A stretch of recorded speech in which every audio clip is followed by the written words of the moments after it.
I took on the challenge of starting meme coin trading with only $1,000 to prove that this market is in luck, and I ended up turning that into over $100,000. The bull market has given countless opportunities for generational wealth, and in this video, I'm going to walk you through exactly how I made it possible, step by step, so you can take these principles, apply them, and give yourself the best shot towards making that life-changing trade. Let's get into it. So before I even go into the strategies, the breakdowns, everything you guys are here for, let me show you guys some proof. So bang, 2 Solana wallets loaded up right here on Axiom. We've got a 40k PNL on one of them and a 20k PNL on the other. And I've also been trading on EVM. So let me just pop on my MetaMask right here. And I've been moving and stabling these profits over onto this wallet right here. So adds up to a little bit over 100k. And as you can see from my dashboard, it's a little up and down. It's kind of erratic, but that's because a lot of my profits were from a select few coins that you need to know how to find. And it just shows that you don't need to be perfect. You don't need to catch everything to be making 6 figures. And I'm going to be showing you guys exactly how to do it.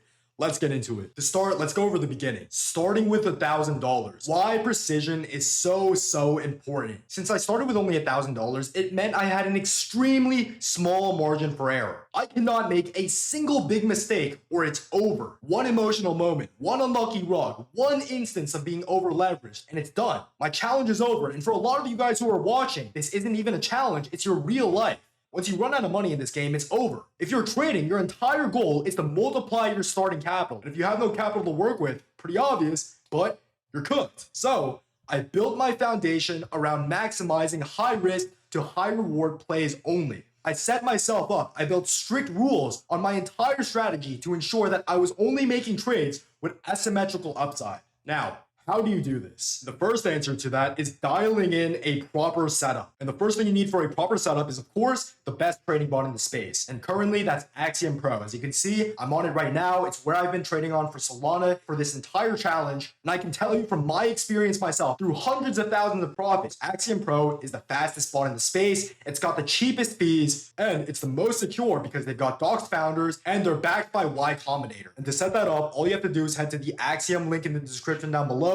Click on it and it should bring you to this page over here. Make sure it says Fortune at the bottom. That's my code. You'll get 10% off all fees that you use on the platform. Saves a lot of money over time. So definitely make sure it's there. And once you sign up with an email or a phantom wallet, it should bring you to this pull section right here. Open up your filters on new pairs, head to metrics, and make sure it says $11,000 minimum market cap over here. That's the only filter I need to use. Keep it simple. Remember, you're not going to be getting carried throughout this entire game through one simple filter. It doesn't work like that. And if you think it's going to be that easy, just click off right now. There's no magic tool that you can use for everything. So 11,000 is going to make sure it filters out all the garbage that you see on the left, but it's going to make sure you still have enough time to get a good entry on anything you see with potential. Axiom's also got a built-in wallet and Twitter tracker on their platform. And once you get a little bit more used to this space, you can fill this out. Me personally, I have my tracker on another Chrome profile, but for now, if you're just starting, these Twitter accounts you see on the right should be just fine. Like I said before, I'm also trading on EVM. Axiom Pro only supports Solana, so you also need to set up an EVM trading bot. And the best one in the space at the moment is Banana Gun.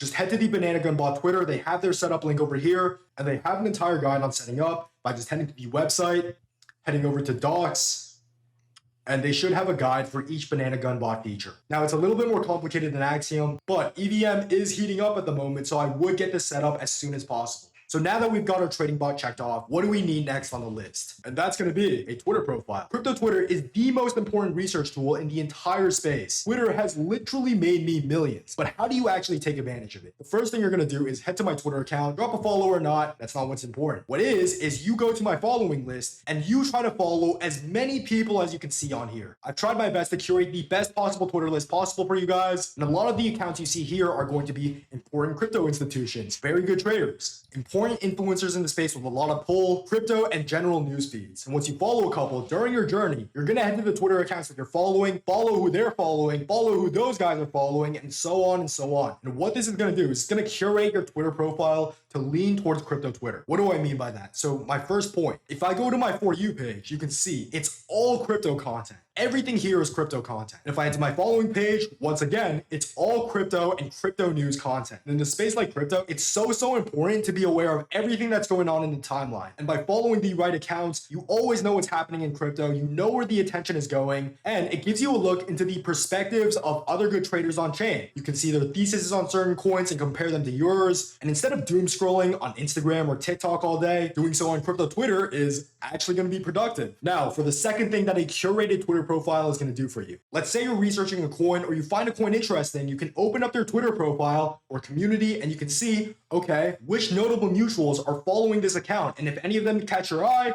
that might be your signal to do a little bit more research into the coin. So two things, your crypto Twitter profile is going to be your most important newsfeed and it's going to be your most important research tool. And it's so important that you curate a proper Twitter profile that you can use to your advantage. So now that we've got our trading bots and our crypto Twitter profile set up, the final resource that we need for the perfect trading environment is a proper trading community. There's one thing I learned from not just this challenge, but from my entire journey in crypto. It's that you shouldn't be trading alone. I'm in multiple crypto groups, exposing myself to as much useful information as possible, but whether it's two friends or a private Discord, trading with others is going to accelerate your learning and help you find higher quality plays. But if you want to fast track your way to the top, I've officially opened the Fortune Inner Circle, where you'll be able to trade live with me, as well as be part of a strong network of seven-figure traders who are actively navigating the market by your side. You'll get access to exclusive live calls, some of which have been a huge part of my portfolio, where we break down our strategies in real time, giving you the ability to not only learn, but also execute the same exact plays we're taking ourselves. We've hit some insane plays lately, like this 1.2 mil group play on Icon. And if you want to be a part of that, the waitlist is open through the first link in the description down below. Now that we're starting with the ideal environment, we need to complement that with a strict set of personal trading rules. Remember, we need to do whatever we can to make sure we're only looking at coins with asymmetrical upside and to be ready for any scenario. And a strict code is going to ensure we're on the right track and that we're keeping this as an actual system. So my first personal rule during this challenge was to always look to take initials. I'm not gonna lie to you guys, crypto is volatile. For every coin that survives long-term and goes to multi-millions, there are so many coins out there that just fall flat straight to zero. And unless I was extremely convicted in a coin where I knew everything that was going on, I always look to take initials out. And you can see that really shows on my transactions. There's so many sell triggers over here. And that's because for a challenge like this, I know it seems a little obvious, but if you take initials out, there's no way you can lose on the trade anymore. Once you remove that opportunity for loss, the only way you can go is up, which is why it's so important. And once you can no longer lose, you start to look at things a lot more objective. And in a high stress, high paced setting where my entire challenge could be reset from a single poor trade, I had to ensure that I was minimizing my losses as much as possible. And taking out initials is going to be the perfect way to do that. And my second point is going to connect back to that. Never buy back into the same coin unless something changes about the narrative or new news comes up. When you buy back into a coin that you made profit on, or even if you lost on, seeing whatever profit you made go down, or seeing that loss you have go even deeper, makes you emotional beyond belief, is a good way to speedrun balding. And once you go from a scenario where you can no longer lose to now there being a risk of not only losing every single profit you could have made from that coin, is going to seriously mess up your mental. And if you regret selling your bag in the first place and you're changing your mind in the middle, it means you were never really truly convicted to begin with. And for me, that's a trigger of realizing, okay, I'm being way too emotional about this and I need to dial it back. So I made sure that was a rule. I would never buy back into the same coin unless there was new news released about that coin or something about the narrative that I did not realize before. And speaking of staying focused, my third personal rule was that I would only trade in my setup. I have 3 monitors in front of me right now, a PC with 96 gigabytes of RAM. I'm trading in the most efficient setting possible. This is an environment where I can truly focus. And in a space like this where you're risking your own money, not trading in a full focus environment, trading in an environment where you're going to be physically limited is one of the worst things you can do for yourself. So I made it a rule where I'd only trade in an environment where I would actually focus. No looking at my phone during an inconvenient time and FOMOing in because of a piece of information that I couldn't even look through extensively because I only have a small little device to do research on. No, I would only trade on my setup. Now, my fourth personal rule was to stay liquid across chains. I would always have money across chains. The second I made some decent profits, I diversified my portfolio and made sure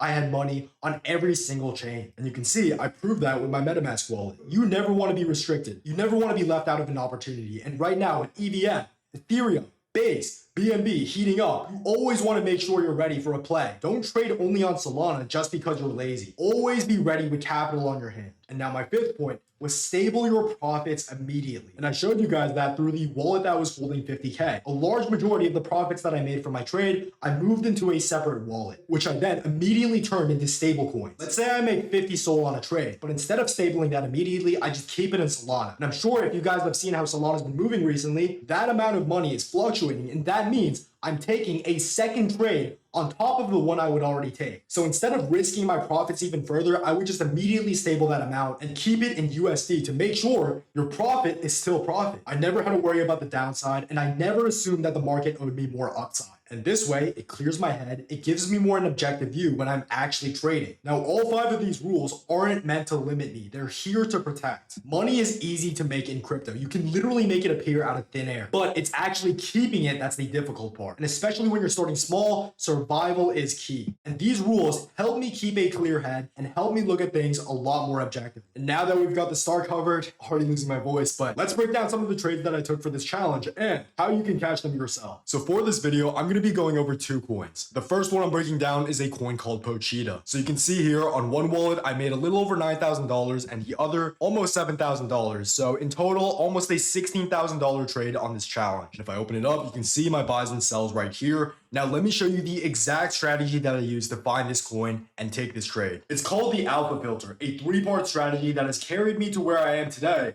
and finally made this entire market make sense. And the first step to the strategy is evaluating current market conditions. Before you touch a chart, you need context. You need to know what's happening in the market around you because not every coin is going to deserve your attention. So for this first step, you're looking at 2 key signals here. The first signal is asking yourself, how much volume is on chain right now? And this is going to tell you either how aggressive or how cautious you should be while trading. So to find this out, do your research. Head to Axiom on Pulse, look at the migrated section on the 3rd column over here and see, have there been a lot of coins that have been migrating lately? Are these new deploys actually getting bidded and running? If within the past 8 hours, the only notable coin you've seen is a 300K topper, that means new pairs are in a low volume stage. Stop over trading in these conditions. You should always be scanning 24/7, seeing if there are any opportunities in the market, looking through crypto Twitter, checking your communities, but sometimes just holding onto your capital, sitting on your hands is the right move. But sometimes we have instances like when Launchcoin ran all the way up to 300 mil. Now, if you weren't in crypto when this happened, Launchcoin, really oversimplified here, is a new launchpad created by Ben Pasternak with the intent of bringing tech founders over onto crypto and having people launching their projects on chain so they could get funding through their projects through transaction fees rather than relying on VC funding. And on that move up, so many tech coins, no matter how pissly poor they made, were migrating left and right, and you could have literally bid any tech coin and made a couple thousand off of it. So it's really important to stay updated with on-chain volume and the news so you know whether you have to be risk on or risk off. And the second key signal of evaluating current market conditions is what is the leading narrative of the market right now? For example, right now, bonk ecosystem is absolutely ripping. So for instance, in that Launchcoin example I made, where I said tech coins were popping up and migrating left and right, during that market, you should be looking for, of course, tech coins. So the first step of the alpha filter is really evaluating how much capital you should be playing with and where that capital should be going towards. You need to know what lane you're playing in and how hard you should be going. During this time, the entire bonk ecosystem was ripping. Even right now, at the time of recording this video, this is literally an up-only chart. Bonk right now as a launchpad, which is a type of program that lets you deploy coins, has more market share than Pump Fund, which was the previous leading launchpad. So not only is there a lot of volume in the market right now, but all of those eyes are leading towards bonk coins. And what is Pochita?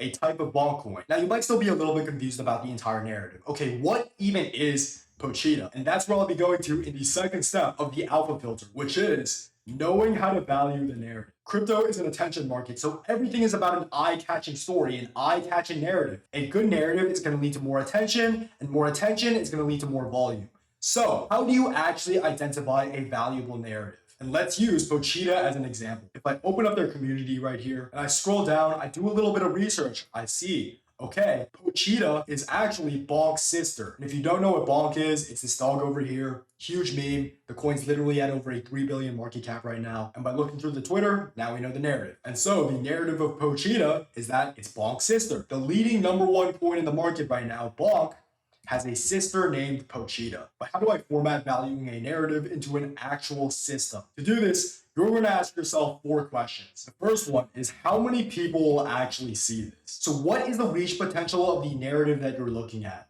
How large is that targeted audience of the coin story? And this is why coins on tech, meme culture, big news, animals do so well. They all cater to a sized or wealthy audience. In Pochita's case, being Bonk's sister, you have a potential for a lot of reach. Bonk's launchpad has the most market share out of any other launchpad right now, and with Bonkcoin already at 3.2 billion, not a lot of people will really want to buy this. So people turn to other narratives that they can bid. And with how much mindshare there is on Bonk right now, and Pochita actually having a direct narrative relation to Bonk, you have the potential for a narrative that reaches a lot of people here. It's an easy narrative to understand. Simply, the sister of Bonk. And now that we know Pochita checks off this box, we have to ask ourselves, number 2, how will people react when they see this? In Pochita's scenario, like I said, you have a coin at a $3.2 billion market cap, and you find a coin with a narrative that connects to that. Just looking at this number, 3.2 billion, makes it seem like this coin can do some numbers. And with how easy of a narrative it is to understand, it's really easy to see why this would get attention. And that leads us to our third point.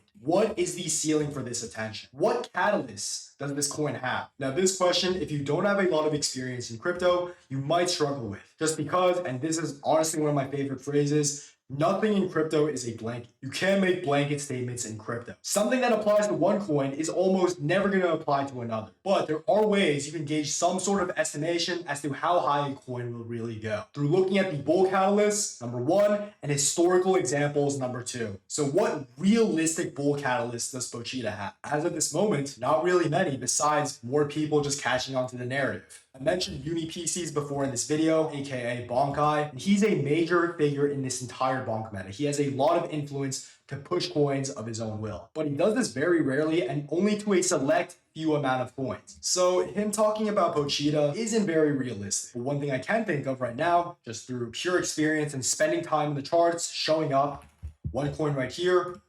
Momo is another bonk coin, but this one's at 13.8 million as of this moment. If I open up the Twitter, I'll find out the narrative. It's Bonk's sister. The only evidence there is of Momo being Bonk's sister is this one little comment over here, where if you look on the Pochita page, there's a lot more proof. So it doesn't really make sense for Momo, the supposed Bonk's sister, to be at this much of a high market cap with an all-time high of over 25 million compared to Pochita just sitting at 100 to 200K this entire time, which is why it repriced a second time. And one thing as well, in the past 9 months ago, Pochita actually had a coin launch, which went to 35 million. Definitely don't see this as an organic push, but the fact that it went this high in the past means there's definitely potential of Pochita, especially with the max bonk mindshare going on right now, to go higher. But all things considered, right now, it's at a lower market cap than Momo. It's at a much, much lower market cap than when Pochita first dropped. And while I could definitely see it going higher, there's not really too many realistic catalysts behind this coin, besides it just getting more narrative mindshare. So that's my reasoning as to why Pochita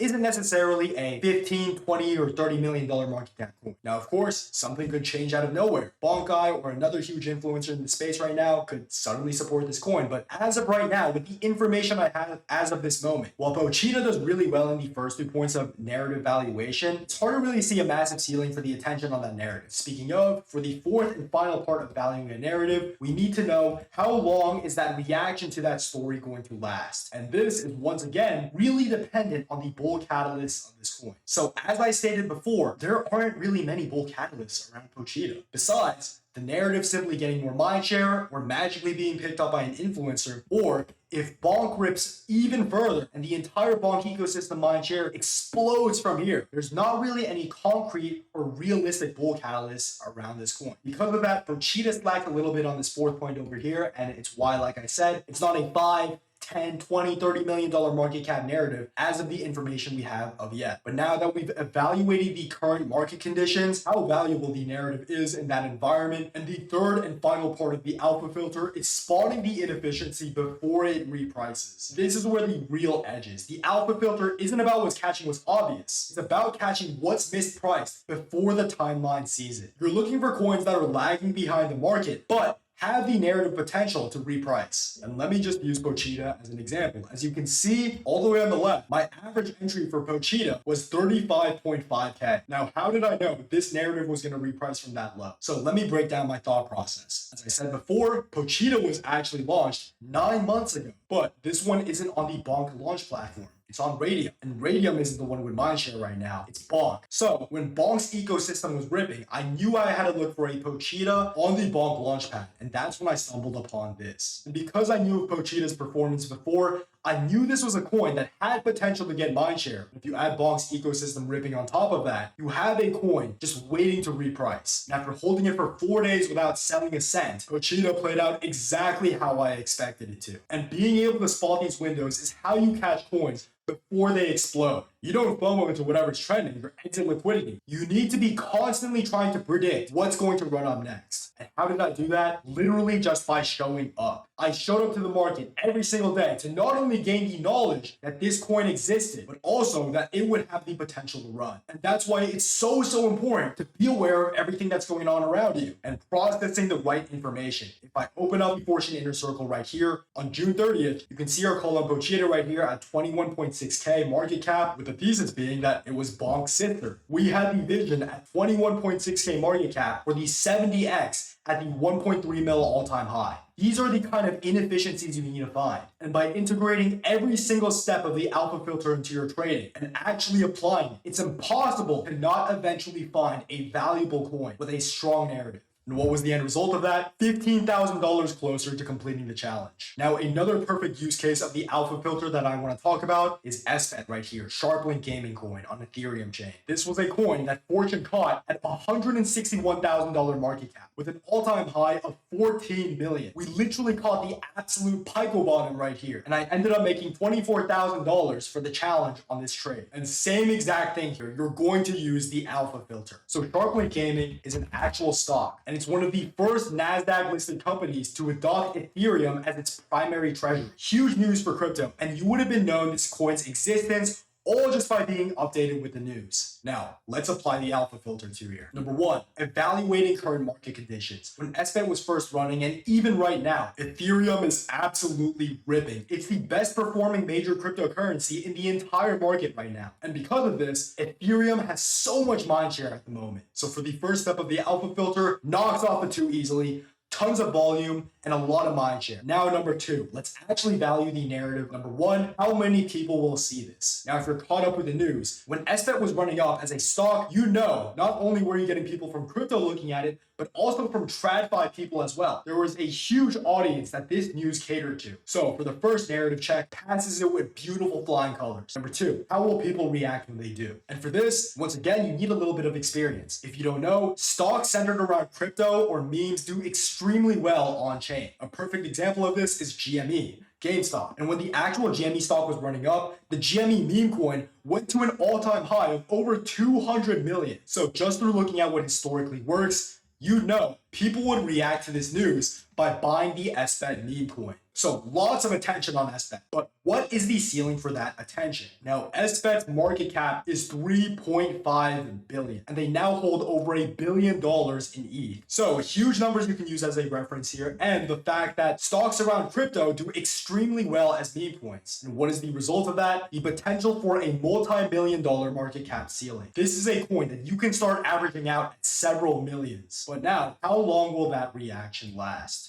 So we're looking for realistic bull catalysts on SBET here. And in this scenario, it's different from Pochita in that there's more to it than just the narrative itself getting more eyes. With the SBET coin's correlation to the actual stock, you have a lot more potential bull catalysts here. With the strength it showed at the beginning over here, whenever the stock moves up, SBET coin is going to move with it. And because SBET is a hot stock right now, there's potential for a lot of updates, whether it's the actual Sharplink Games team making big moves, Trump passing more crypto pro acts that will directly help SBET. There's so much more potential for longevity here. And it really shows, even after the first and second rally, it's still showing strength. So as you can see, SBET checks off every box of the narrative valuation, and the result is a $14 million market cap coin. Now, if you saw this early, how do we actually spot the inefficiency? And a lot of this is really going to come down to valuing the narrative. As I stated before, crypto stocks do extremely well as meme coins. And because we knew that through multiple historical examples like GME I showed earlier, and another coin, AMC, also went to multi-million dollars of market cap. We were able to find SFAT at a $161,000 market cap and call it in fortune for a near 100x, bringing me that much closer to completing my challenge. These plays show something really important, and that it's not just about picking good coins. It's about spotting repeatable patterns and understanding what consistently works across all of them. And once you start recognizing these patterns, that's when you start to scale. So before you get excited and start chasing these coins, here are the biggest lessons you can learn from this challenge that you can apply immediately to your own trading strategy. Number one is dialing in your setup. None of this would have been possible if I didn't put myself in a physical environment where I was built to succeed. So before you start worrying about intuition or the mental factor that goes into trading, you need to get right physically first. And speaking of the mental part, number two is defining your rules and sticking to them. I gave myself 4 strict rules that I would follow no matter what at the start of the challenge. By having an actual code at the back of my head, I was able to stay grounded, look at things at an objective view, and put myself in a position where I had the highest chance to succeed. And of course, with that position is also going to be finding other people like you. Find people to trade with. It can literally be anybody. Just having that extra pair of eyes, that extra brain is going to help with your scanning, your research, your execution, so much more than you think. It doesn't matter who you do it with, just don't trade alone. And the fourth tip is just going to be starting small. Now for this challenge, I was restricting myself, but for a lot of you who don't have the capital that I do for these trades, you need to remember your margin of error for everything here is extremely small. And in a volatile space like this, you mess up once and it could potentially be completely over. So take small steps. You're not going to get to the top immediately. Get to know the environment around you a little bit. All the trades I demonstrated would not have been possible